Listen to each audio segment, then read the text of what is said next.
Hello and welcome to Building Local Power. I'm Stacy Mitchell, co-director of the Institute for Local Self-Reliance. If you're like me, it can be pretty easy these days to get completely distracted by the national news. There's a lot happening at the state level, including a lot of fights that really go directly to this question of who makes decisions, who's in charge, what's the nature of democracy in the context of really powerful corporations. Do we govern companies or do they govern us? Those are some of the themes that we're going to talk about on this episode of Building Local Power. I'm joined today by two of my colleagues here at the Institute. John Farrell is director of our Energy Democracy program. Hey, John. Hello. John is joining us from Cancun, Mexico, because, poor thing, his flight was canceled on the way home from vacation. So his internet connection may be a little wonky, but we'll see how it goes. And we're also joined by Christopher Mitchell in our Minneapolis office. I always like to introduce Chris by first saying he's no relation of mine, and he also directs the Institute's community broadband program. Welcome, Chris. Hi, it's a pleasure to be talking to you from my snow cave in lovely Minneapolis, near where John is avoiding doing his own shoveling, I'm sure. I wanted to clarify, too, that I am also no relation of Chris Mitchell. Yes.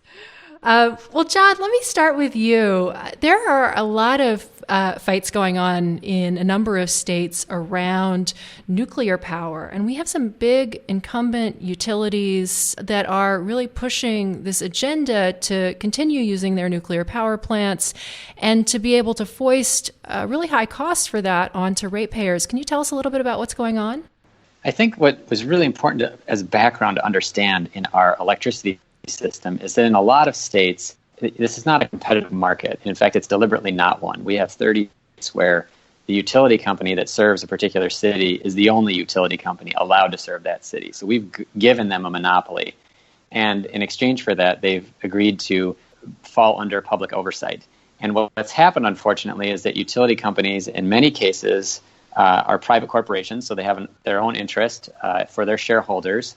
And that's a tension sometimes with the public interest. And it means that they sometimes like to go around that public oversight. So there are these state commissions, these state regulators, overseeing these nuclear power plants that were built at great expense many years ago, but have been operating for a very long time. There's a lot of new competition in the market from solar and wind energy and other cheaper sources of electricity, as well as from natural gas. And these power plants are increasingly expensive to run, but they're owned by utilities that don't generally have competition, but are now starting to feel that from other power producers where there is some competition up at the wholesale level. And so what's happened is in a number of states, you have utilities going to the legislature where they have a lot of power through their lobbyists, where they can spend a significant amount of money, whether that's through campaign contributions or in terms of the lobbyists that they have or in terms of the literature that they can produce and send to lawmakers. They'll draft legislation. They'll get lawmakers who often have a much weaker understanding of energy policy than the state regulators to push bills for them. And what this has meant in a number of states is subsidies, operating subsidies to keep nuclear power plants afloat.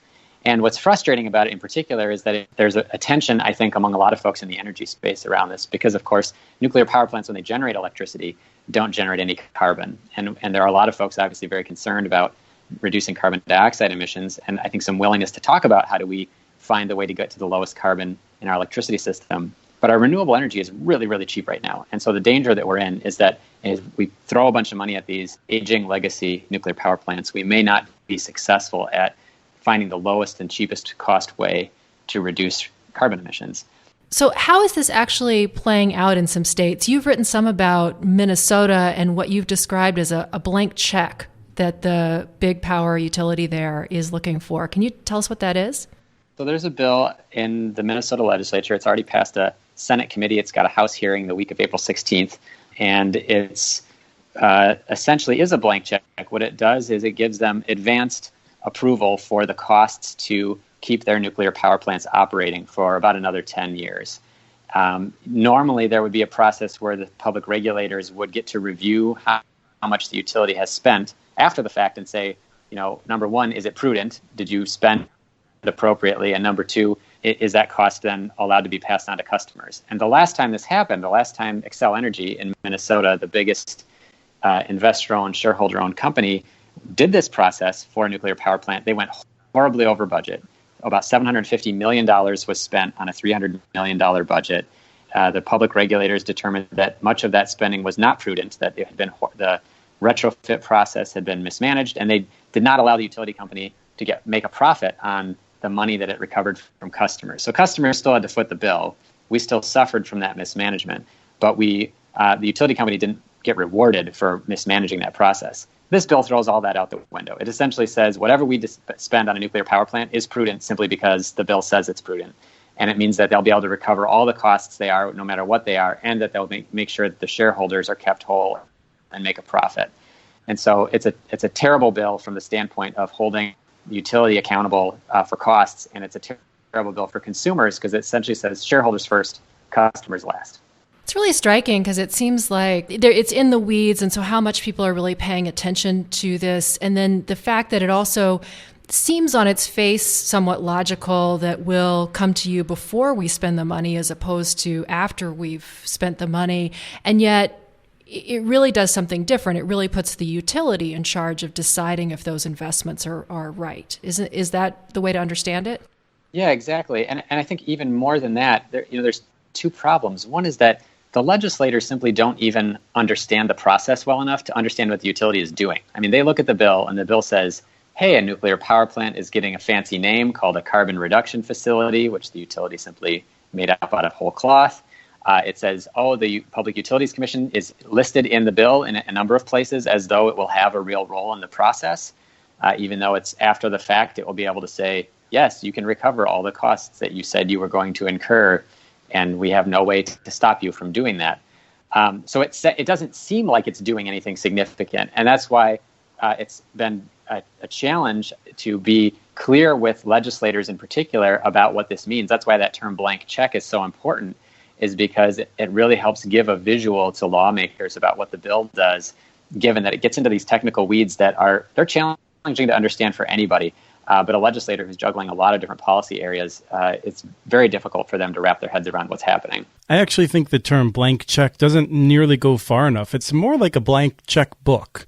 They don't have the ability just to write one check to themselves. They can just come up with any number of systems that they want to gold plate or screw up and come back and redo over and over and over again, it sounds like. I mean, it seems like an unlimited number of blank checks over the next several years. No, it's true. We really have no idea how much money it's going to be. They've hinted at something like $1.5 billion as their upfront estimate. If it's as off as their last estimate was, then it means, of course, that we've got a bill northward of $3 billion coming to customers of Xcel Energy in Minnesota. It's a very dangerous precedent, not only in terms of undermining the regulatory process where the experts at the Public Utilities Commission already have a way to check the utility and make sure that these costs are done prudently, but that the utility already has a way to make sure that these power plants could keep running.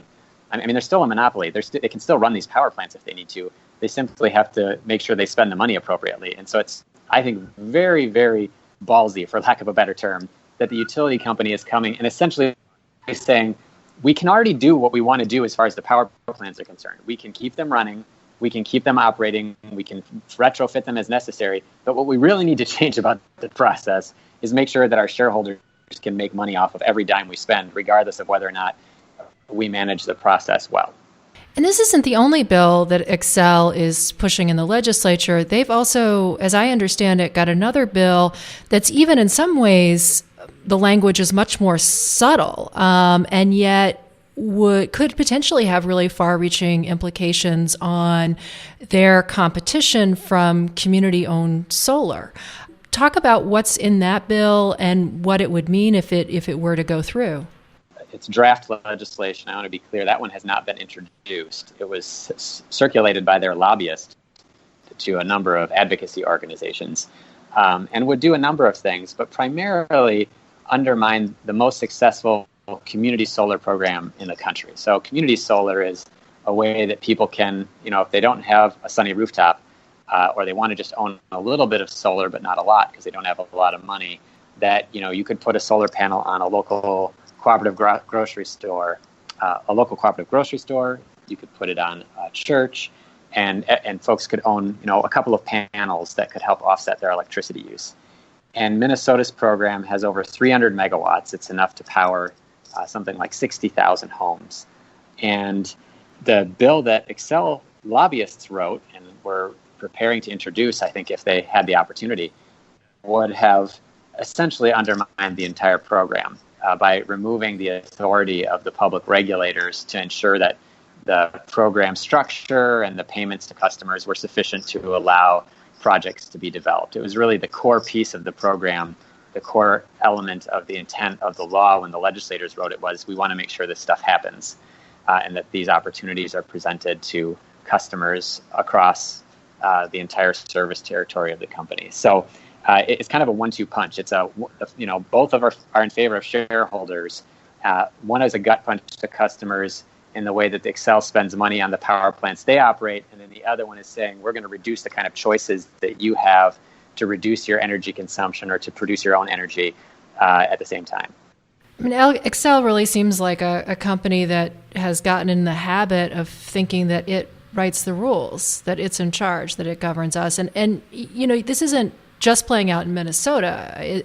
My understanding is that this is happening in other states too, where we've got other electric utility monopolies that are, at the precipice here of this world where we might have more competition, where we might have people being able to produce their own power, where we might have renewables. They're really stepping in and acting as though it's their decision and their power to sort of say what the future should hold, and one, of course, in which they continue to be central. What's happening on this front in some of the other states? So you've got legislation in Ohio. That one is still under debate. You have deals that have been cut in Illinois and in New York to keep nuclear plants operating, and some of which lack some of those fiscal safeguards that we think are important for customers. Probably the most insidious other example, though, is down in South Carolina. This is one of a handful of states that the Post and Courier newspaper called out the utilities for what I love to directly quote, a bonfire of risky spending on nuclear power plants and other large-scale power plants that have since failed.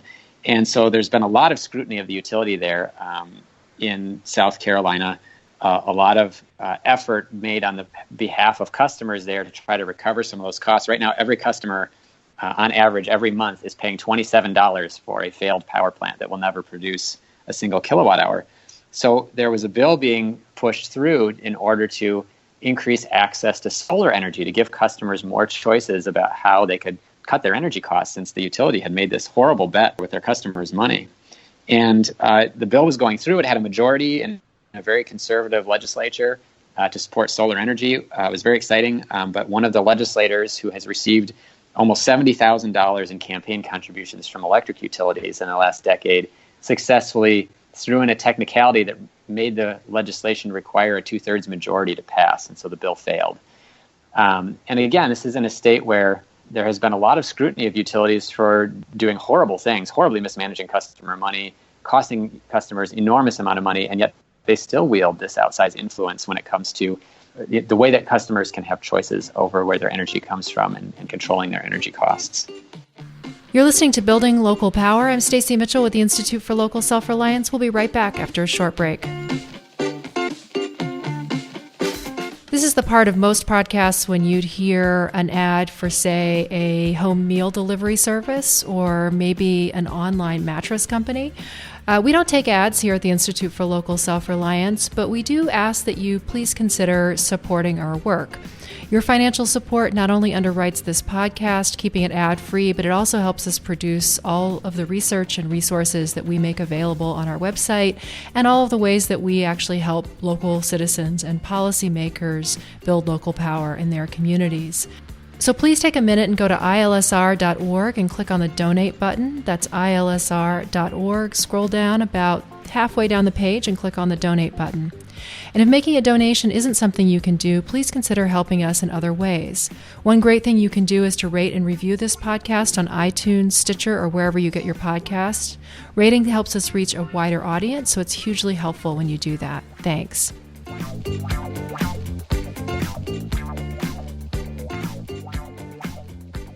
Chris, this is, sort of similar to what I know we've been seeing with internet service providers. These incumbent ISPs have really been for years guiding what states do and sort of using that influence that they have at the state level to make sure the game is rigged in their favor.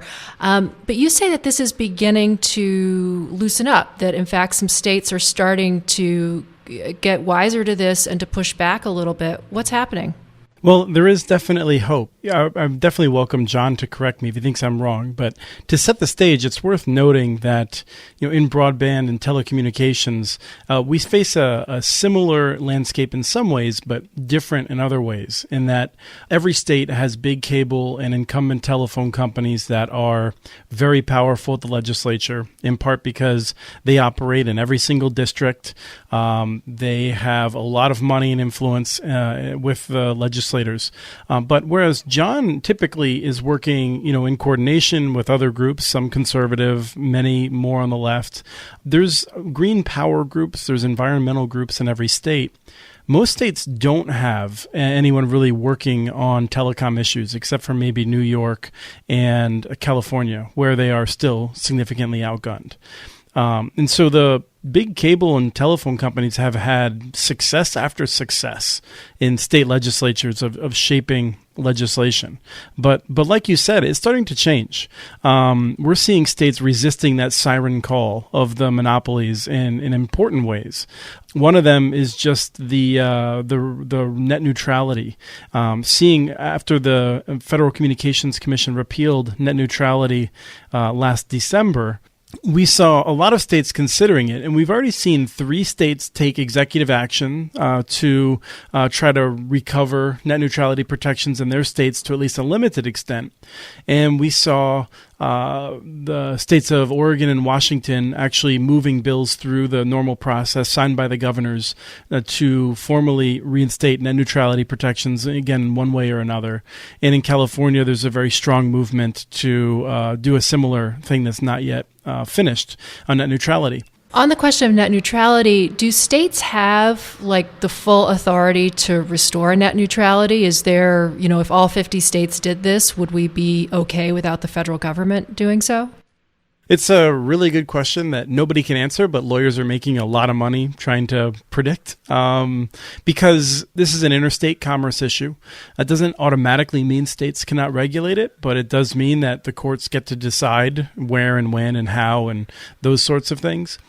We do think that the states that are tying net neutrality protections to procurement, that will succeed. I don't think many of us think that would be rolled back. And that's a situation where if you're in New York, New Jersey, Montana, or Oregon now, if you're a company that does business with the state, if you're getting state contracts, you have to run your network in adherence with the rules that the Wheeler FCC had instituted in 2015, the rules that were repealed in 2017 by the Trump administration. We think those will stand. In Washington and what California is contemplating, those will also be challenged very strongly by the FCC and probably the ISPs, to the extent you can distinguish the big monopolies from the FCC in the current administration. And many of us think that will also be found to be okay. But it's hard to say with the courts in the shape that they are, given just how pro-corporate they are from the district level to the Supreme Court.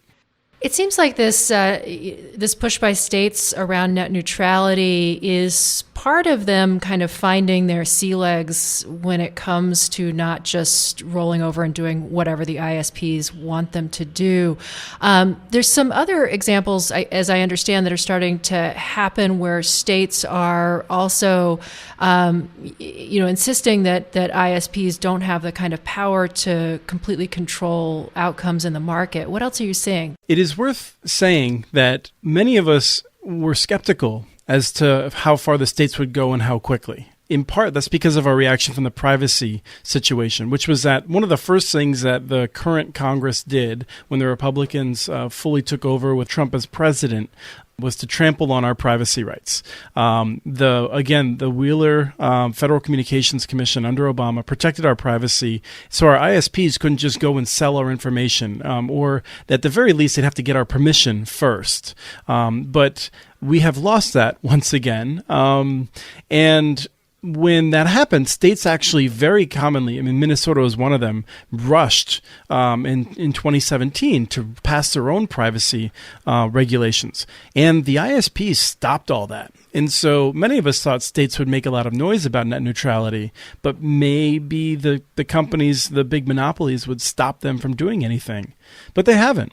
And one of the things that shocked us was when West Virginia, a state that had long been, I would say, controlled by the incumbent telephone company, I believe it was last year, they passed a bill that Frontier, which is the big telephone company there, opposed. And our jaws dropped because we hadn't really seen that happen before. And now, more recently, Colorado basically told CenturyLink, hey, we don't work for you. We work for the people of the state. And specifically, what Colorado has done was weaken what we call the right of first refusal. The right of first refusal is one of these monopoly protection tactics that the incumbents write into broadband subsidy bills to make sure that the government cannot encourage competition anywhere. God forbid that a government in the United States would somehow try to encourage the federal policy of competition. In Colorado specifically, now, if an incumbent wants to exercise the right of first refusal, they actually have to build a network as good as the proposed network that they're stopping.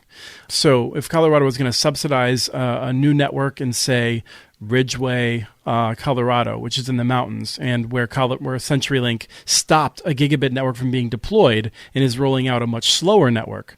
If they were to try to do that today, CenturyLink would have to deploy a network that was offering high-quality gigabit speeds at a similar cost to what the new provider was proposing. That's some pretty good teeth, and that's a right of first refusal we can live with, although it's still really annoying. Tell us more about this case in Ridgeway, Colorado, because we've got an article up on our website now about this, and it was really shocking for me to read because you had this was it a local company or a local organization that was going to come into a community that really had been left behind. I mean that CenturyLink had kind of brushed past and didn't really seem to want to service, and so someone else came along that wanted to do a high quality fiber network in this region. What happened? Yeah, it's exactly as you describe it. An ISP that had experience in nearby areas wanted to expand its connections. The local folks were really thrilled. It's a very high-cost area, so the state has a subsidy program. And like you said, CenturyLink wasn't providing very much at all in that community. They've had, 20 years to make investments, and they hadn't done it.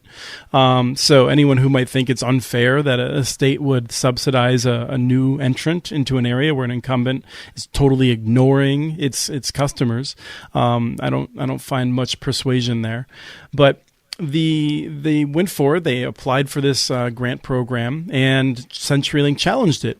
And unfortunately, the lack of technical sophistication among the people that were making these decisions led them to give the money to CenturyLink instead. I don't believe CenturyLink got all of the money, but CenturyLink got a chunk of money then from the state to do a network that was inferior to what the company that was going to serve the community of Ridgeway was going to build.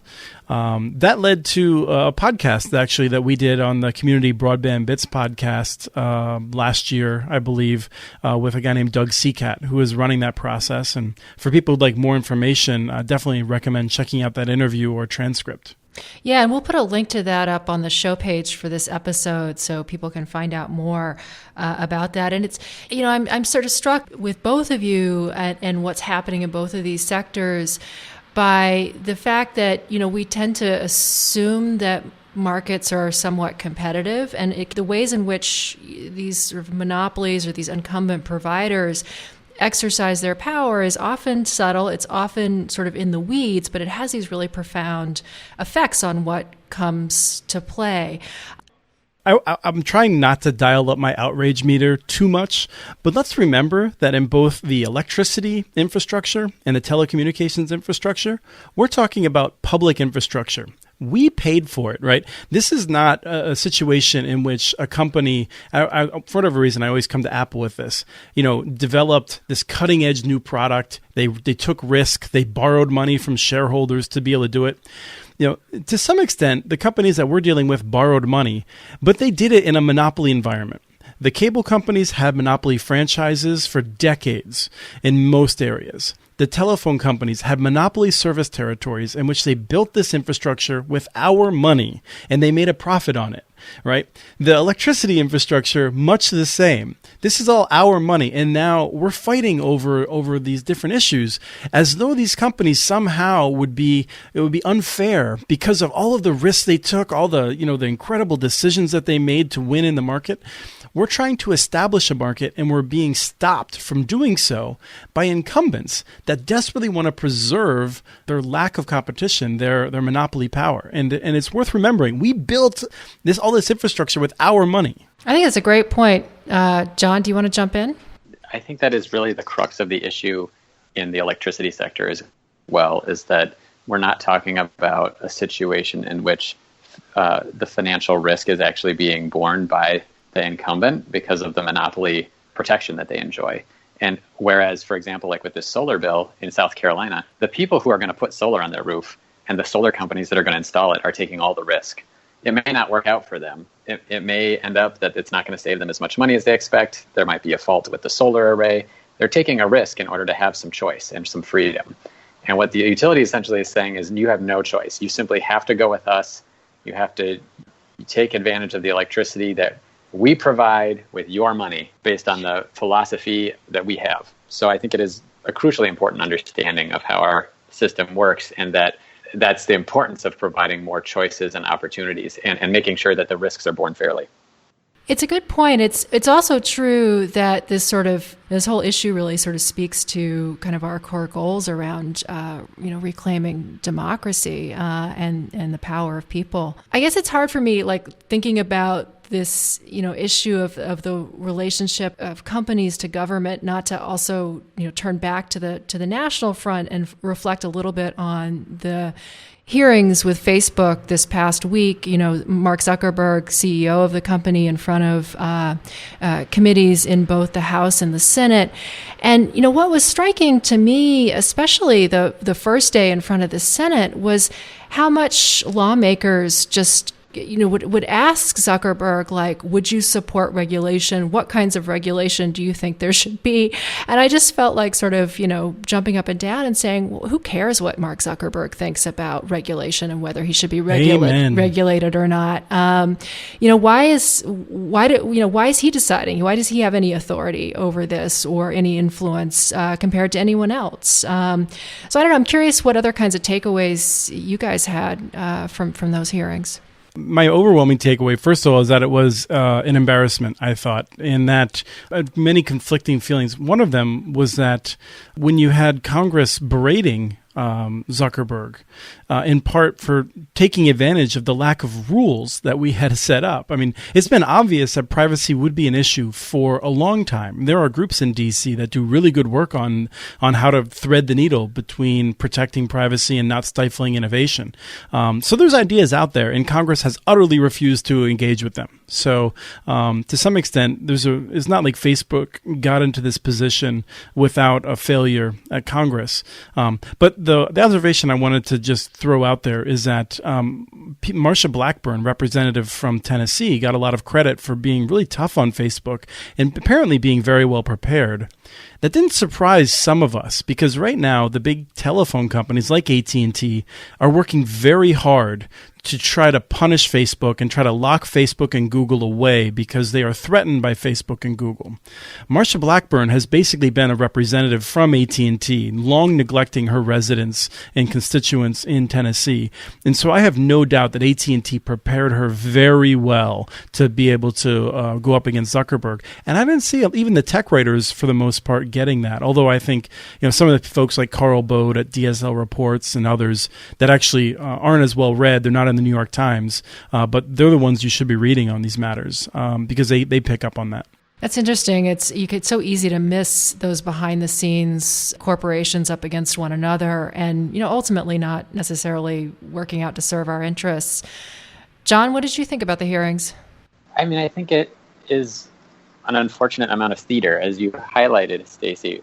When lawmakers are asking for the next step from the company that caused the problem, then the whole situation is backwards. You just have to ask yourself, what is it that causes this problem? And it is the fact that one company has such a valuable store of data because they have such a concentration of power over the social media market and all of this data from customers that is accessible and worth mining into. I mean, it's like the same reason why people don't dive through garbage cans and recycling bins for your information anymore. I mean, shredding your data and your checks or something like that is pointless, because people are going to steal your data online. It's easier. And people are going to do it from the places that have registrations in the millions because they're going to get more for their dollar by doing it. We talk about this issue of economies of scale a lot in our work, in particular around the elements of production in our society. So whether that's in energy, the size and scale of energy production, or in the authority over the system, whether it should be controlled at a local or a national level. And to me, that just highlights this issue that when you allow any kind of company, but especially a company that is essentially an information and advertising company that has a face as a social media company, have this economy of scale such that they control so much of the nation's conversation, as was an issue back in the election, but also so much of the nation's information about its people, of course you're going to have this problem. And of course they're going to be a target because they're such a juicy target. And so the idea that lawmakers are asking for assistance from Facebook and figuring out what to do is crazy, but also ignores the whole problem, which is Facebook being big is the problem. I think that's right. And, I didn't get to watch all the hearings by any means. I think it was sort of 10 hours total. But, there was both like this sort of theater of the whole thing that can create this sense that, something is happening, something is being done, when in fact, nothing has happened and it's not clear that anything is going to be done. And so it creates this kind of false sense that, this company's under scrutiny and there's stuff happening with legislation when in fact there isn't anything at this point happening with legislation. And I didn't see it all, but I didn't hear anything about, really structural solutions. Like what about the idea of Facebook having to, spin off Instagram and WhatsApp? They were allowed to acquire those companies and probably shouldn't have been. So what about the idea of making them spin those companies off, breaking them up, and also prohibiting Facebook from any new acquisitions, for the coming years? Those kinds of structural issues, ways in which we could make their algorithms accountable and sort of much more transparent. The idea of you being able to port your data to other places. I mean, there are things that are being discussed that are much more fundamental. The idea of actually making Facebook spin off its ad network. And so, it is a social media platform and it is an ad company become two separate things. Now, that's a structural solution that it seems to me starts to really get at the problem at the heart of their power and the heart of their business model.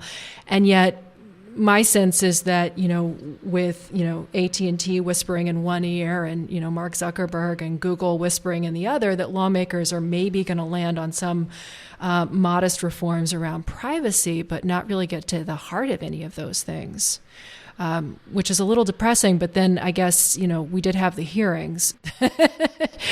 Have found myself at a dead end with this comment.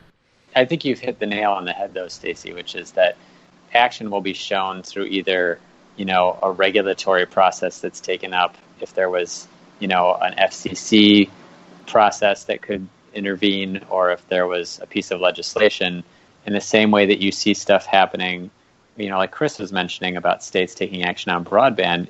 If there's not actual bill language out there, then what's happening is just theater.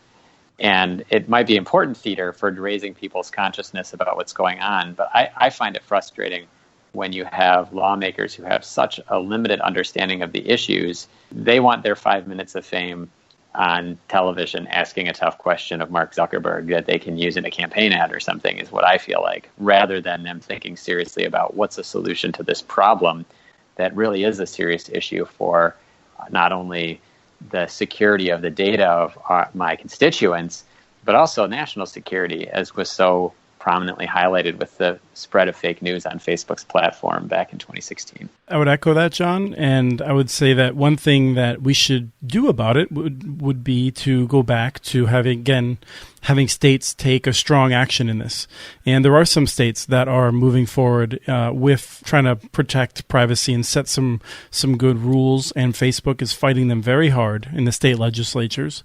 And we'll undoubtedly have to deal with this question of whether it's okay to have a patchwork of regulations, as though a company like Facebook that hires thousands of people just to do like one task, like filtering out certain kinds of content or looking for hate speech, as though somehow complying with 50 different rules would be that difficult for them to set up automated systems to do.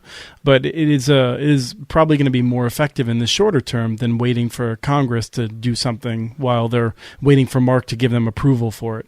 Well, it's a good lesson about the importance of paying attention to states and being active at the state level, right? Because, it's as I said at the top of this show, it's so easy, especially now, to get completely distracted by all the things that are going on at the federal level. And yet we have this power locally and at the state level that, that could be the pathway that we actually begin to solve some of these issues. So thank you both so much for joining me today for this conversation, and thank you all for tuning into this episode of Building Local Power. You can find links to what we discussed today by going to our website, ilsr.org, clicking on the show page for this episode. That's ilsr.org. While you're there, you can sign up for one of our newsletters and connect with us on Facebook and Twitter. And once again, please help us out by rating this podcast and sharing it with your friends. The show is produced by Lisa Gonzalez and Nick Stumo-Langer. The theme music is Funk Interlude by Dysfunction Al. For the Institute for Local Self-Reliance, I'm Stacey Mitchell. I hope you'll join us again in 2 weeks for the next episode of Building Local Power.